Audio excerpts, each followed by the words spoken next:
International સુશિયા Patel Prahladbhai, subscribe કરો, share કરો, like કરો, કોમેન્ટ કરો.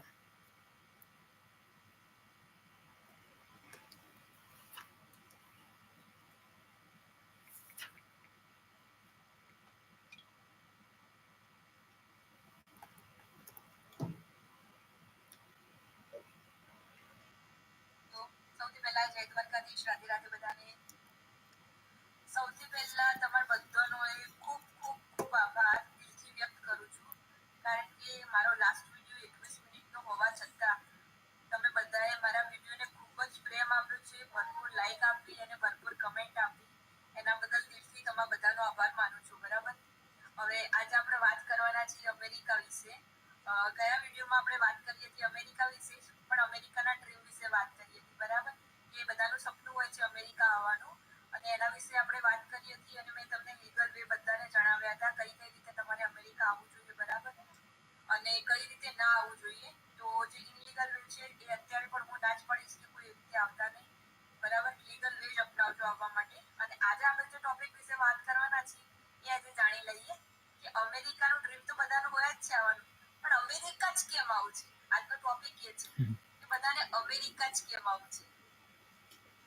આ દુનિયામાં બહુ બધા દેશો છે, કેનેડા છે, ઓસ્ટ્રેલિયા છે, યુકે છે, ન્યુઝીલેન્ડ છે, રશિયા છે, જાપાન છે, ચાઇના છે, બહુ બધા દેશો છે.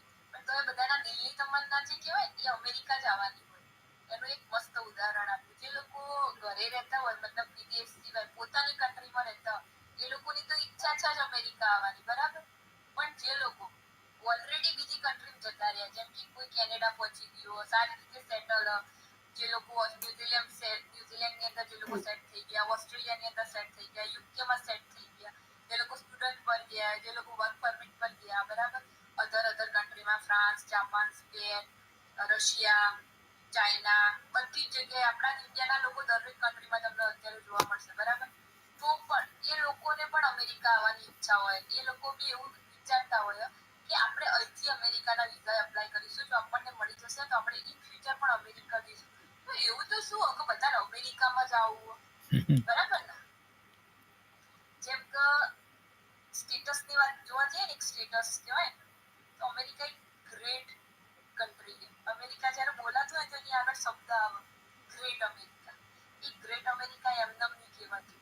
એના પાછળ અમેરિકાના લોકોની બહુ મહેનત ગ્રેટ અમેરિકા બનાવવા માટે છે. અમેરિકાની વેલ્યુઝ વધારવા માટે છે. અમેરિકાના લોકોએ, અમેરિકાની ગવર્મેન્ટે એની પર બહુ જ કામ કર્યું. એક બીજું ઉદાહરણ આપણે લઈ લઈએ, જેમ કે આપણે કોઈ વસ્તુ જોઈ લો, જેમ કે ફોનની જ વાત કરી લઈએ.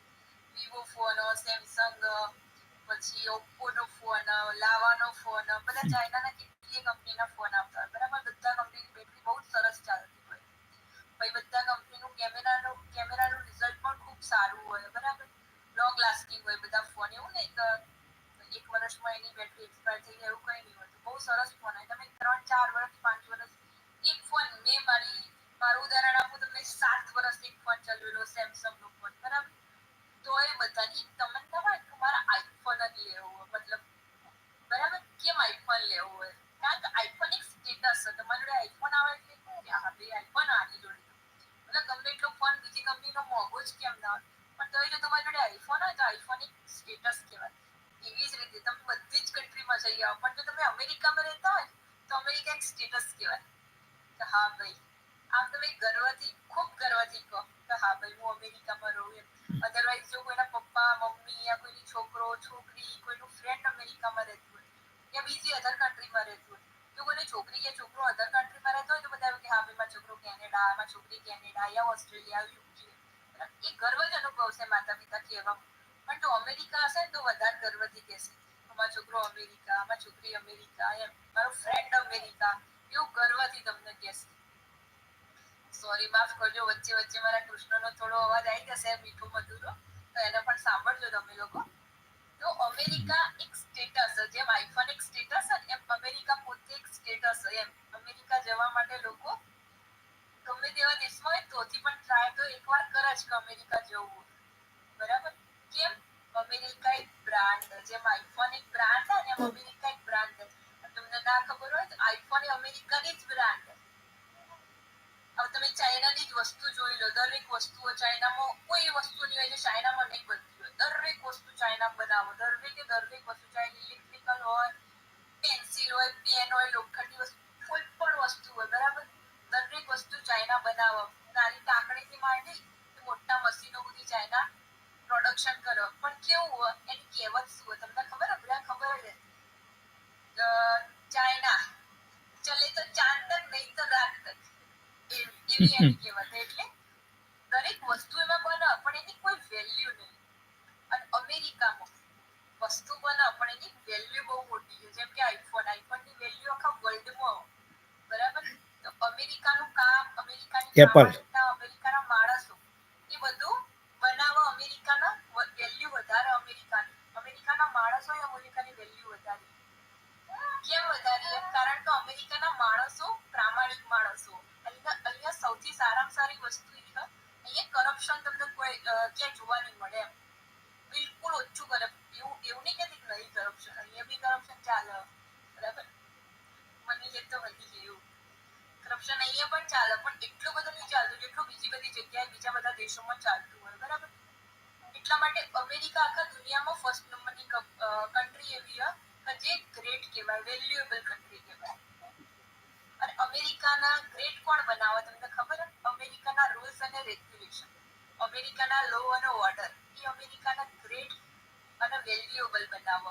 અહીંનો સૌથી સારામાં સારો પહેલો એનો જે કહેવાય ને ગ્રેટ રૂલ, હ્યુમન લાઈફ. તો અમેરિકા હ્યુમન લાઈફને બહુ જ વેલ્યુ આપો. અહીંયા કોઈ પણ હ્યુમન લાઈફ હોય એના માટે એટલી જ ઇમ્પોર્ટન્ટ એમ, ચાહે એ લીગલ હોય કે save people, save people, same people. તમે જોતા જશો Government of the save people, and same people. અમેરિકામાં સ્ટે That કરો, is America, બધું જ કરે. great America. હોસ્પિટલ એમને કંઈ થતું નહીં હોય, બીમાર નહીં પડતા, એમની એક્સિડન્ટ બધું જ થતું હોય, તો પણ એમને અમેરિકાની ગવર્મેન્ટ એમને એટલી હેલ્પ કરો દરેક બાબતે, બરાબર. એવું નહીં વિચારતી કે આ માણસ ઇલીગલ આવ્યો તો આપણે એની હેલ્પ ના કરીએ. તો આ વસ્તુ અમેરિકાને ગ્રેટ બનાવો. તમે જોયું હશે ઘણા બધા લોકો ઇલીગલ બોર્ડર ક્રોસ કરીને અહીંયા આવો, બરાબર. એ લોકો બી બીમાર પડે, એ લોકોને બી કંઈ ના કંઈ પ્રોબ્લેમ થાય, તો એ લોકો શું ગવર્મેન્ટ હેલ્પ નહીં કરતી હોય? બધાને ગવર્મેન્ટ હેલ્પ કરે. માની લો કે તમે ઇલીગલ વેચી અહીંયા આવી ગયા અને તમે કોઈના ત્યાં જોબ કરો, માની લો એ માણસ તમને સેલરી નહીં આપે, તો પણ તમે કેસ કરી શકો. એવું નહીં કે તમે ઇલીગલ હો તો તમને પહેલા પકડશે ગવર્મેન્ટ, તમને તો પણ જસ્ટિસ મળશે. ભલે તમે ઇલીગલ હો તો પણ તમને અહીંની ગવર્મેન્ટ જસ્ટિસ આપશે. તમે જે કામ કર્યું એની સેલરી પણ અપાવશે, જેના થ્રુ જેના ત્યાં તમે કામ કરતા હતા એ માણસ, બરાબર. તો અહીંયા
દરેક રીતે આ દેશ સ્વતંત્ર.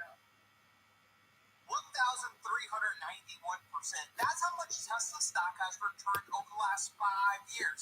Now, most folks believe Tesla is too big to post those returns ever again. But thanks to a new discovery, Blink, 2 shares of Tesla, regular folks are now